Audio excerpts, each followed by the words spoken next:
be the way I say Jeremonage Jean-Marie Chaiso whoa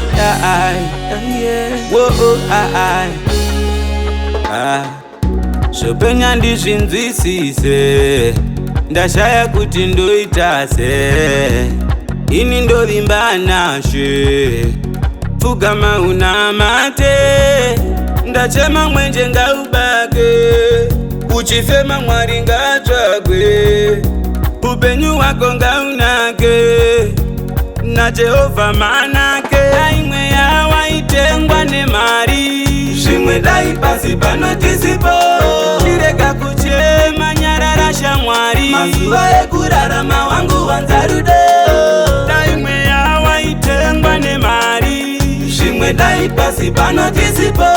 tirega kuchema nyarara shamwari mazuva ekurarama wangu wanza rudo. Say my God is able. Denge tirimo museko satani ya unyari neko akatkisa Adam epo ndo safa nekda kweko ngori toma seko bindra mpunzo seko maya ndibude mseko zvakawanda zvatinoshuvira mwana wangu dzidza wokushumira shuwa zvakawanda zvatinoshuvira hama dzangu dzidza ikushumira yawaitengwa nemari zvimwe dai pasi pano tisipo tirega kuchema nyarara shamwari mazuva ekurarama wangu wanza rudo imwe yawaitengwa nemari zvimwe dai pasi pano tisipo tirega kuchema nyarara shamwari mazuva ekurarama wangu wanza rudo Shopenya ndizvinzwisise ndashaya kuti ndoitase ini ndovimba nashe pfugama unamate ndachema mwenje ngaubake uchifema Mwari ngatsvagwe upenyu hwako ngaunake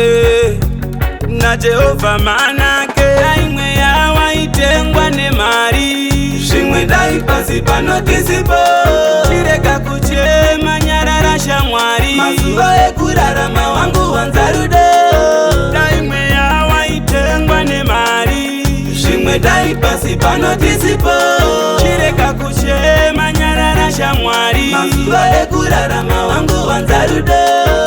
Say my God is able. Denge tirimo museko satani ya unyari neko akatkisa Adam epo ndo safa nekda kweko ngori toma seko bindra mpunzo seko maya ndibude mseko zvakawanda zvatinoshuvira mwana wangu dzidza wokushumira shuwa zvakawanda zvatinoshuvira hama dzangu dzidza ikushumira yawaitengwa nemari zvimwe dai pasi pano tisipo tirega kuchema nyarara shamwari mazuva ekurarama wangu wanza rudo imwe yawaitengwa nemari zvimwe dai pasi pano tisipo tirega kuchema nyarara shamwari mazuva ekurarama wangu wanza rudo.